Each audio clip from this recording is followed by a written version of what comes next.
সেনাবাহিনীর উচিত ছিল নিঃশর্তভাবে দুঃখ প্রকাশ করা, ক্ষমা প্রার্থনা করা, যে একজন রাজনীতিবিদকে, ফ্যাসিবাদ বিরোধী রাজনীতিবিদকে এইভাবে রাস্তায় ফেলে পেটানো হয়েছে। কিন্তু আমরা দুঃখজনকভাবে দেখেছি যে আইএসপিআর এর যেই বিবৃতিতে তারা দিয়েছে, সেখানে তারা এই হামলাকে বৈধতা দেওয়ার চেষ্টা করেছে, জাস্টিফাই করেছে, মব ভায়োলেন্স বলেছে। একটা গণতান্ত্রিক রাজনৈতিক দল তার কর্মসূচি, তার অফিসের সামনে সে সংবাদ সম্মেলন করছে, সেটাকে মব ভায়োলেন্স বলে সে সেনাবাহিনী এই হামলার বৈধতা উৎপাদনের চেষ্টা করেছে এবং এটি আরো ন্যাক্কারজনক ঘটনা ঘটেছে। অন্তর্বর্তী সরকার তাদের অবস্থান ব্যক্ত করেছে, বিচারিক তদন্ত কমিটি করেছে এবং সেনাবাহিনীর উচিত অবিলম্বে সেই বিবৃতি প্রত্যাহার করে এই ঘটনার জন্য দুঃখ প্রকাশ করা।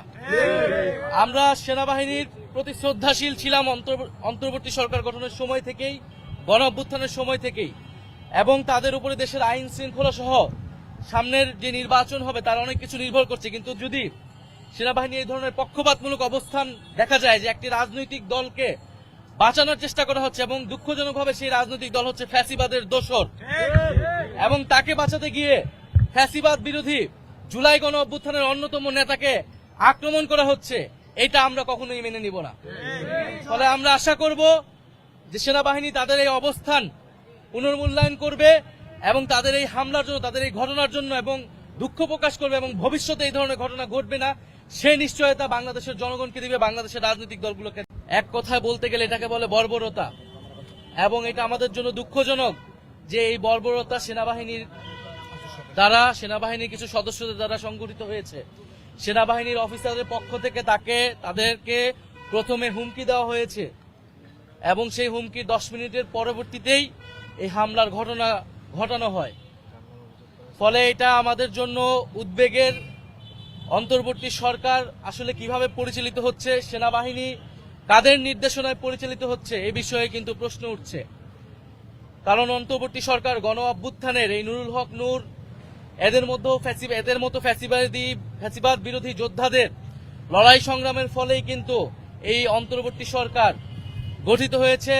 ফ্যাসিবাদ বিরোধী রাজনৈতিক দলগুলোর সমর্থনে অন্তর্বর্তী সরকার এখনো তাদের কার্যক্রম পরিচালনা করে যাচ্ছে।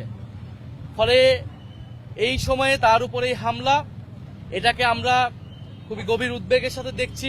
এটার প্রতিবাদের ভাষা আমাদের নেই, এবং আমরা পাশাপাশি এও লক্ষ্য করছি যে দেশে এক ধরনের অস্থিতিশীলতা তৈরি করার নানা চেষ্টা করা হচ্ছে। আমরা বলতে চাই যে বাংলাদেশের মানুষের প্রতি আমাদের অঙ্গীকার যে ফ্যাসিবাদী পক্ষকে আমরা কোনোভাবেই জায়গা করে দিব না, সুযোগ করে দিব না।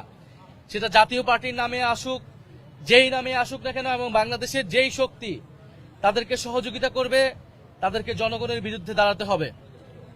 এবং আরো দুঃখজনক, সেদিন হয়তো যা ঘটনায় হয়ে থাকুক না কেন, সেটা যদি অনাকাঙ্ক্ষিত হয়ে থাকে, দুর্ঘটনা হয়ে থাকে,